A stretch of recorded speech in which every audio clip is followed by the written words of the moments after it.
वार्तांकन रोखठोक बातमी। पंढरपुरात श्री विठ्ठल रुक्मिणी मातेच्या दर्शनासाठी येणारा वारकरी हाच व्हीआयपी आहे। यामुळे वारकऱ्यांना व्हीआयपी समजूनच लोकसुविधा पुरवल्या जात आहेत, म्हणूनच इतर कोणत्याही व्हीआयपींना विठ्ठल मंदिरात थेट दर्शन दिलं जाणार नाही। वारकऱ्यांना सहज आणि सुलभ दर्शन मिळावे यासाठीच आमचा प्रयत्न असल्याचं प्रतिपादन ग्रामविकास मंत्री तथा पालकमंत्री जयकुमार गोरे यांनी केलंय।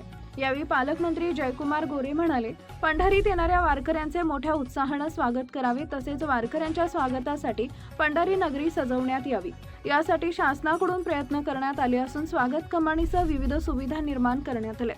आषाढीच्या निमित्तानं येणाऱ्या कोणत्याही वारकऱ्याला कोणत्याही प्रकारचा त्रास झाल्यास त्याची थेट पालकमंत्री जयकुमार गोरे, जिल्हाधिकारी एस कार्तिकेयन, जिल्हा परिषदेचे मुख्य कार्यकारी अधिकारी कुशाल जैन किंवा पोलीस अधीक्षक अतुल कुलकर्णी यांना फोन करावा। जिल्ह्यातील अधिकारी आणि पालकमंत्री वारकऱ्यांच्या सेवेसाठी टोल फ्री क्रमांकाप्रमाणे काम करतील आणि वारकऱ्यांच्या अडचणी सोडवतील असंही त्यांनी यावेळी सांगितले।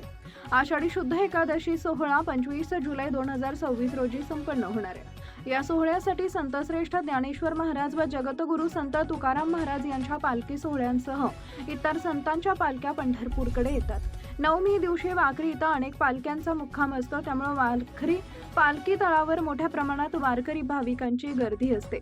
या ठिकाणी सर्व विभागांनी समन्वयाने काम करून सर्वोत्तम सुविधा उपलब्ध करून द्याव्यात, अशा सूचना पालकमंत्री जयकुमार गोरे यांनी दिल्या आहेत। महाराष्ट्रातील महत्त्वाच्या आणि ताज्या बातम्या पाहण्यासाठी आमच्या जय हो न्यूज चॅनलला सबस्क्राईब करा आणि बेल आयकॉन प्रेस करा।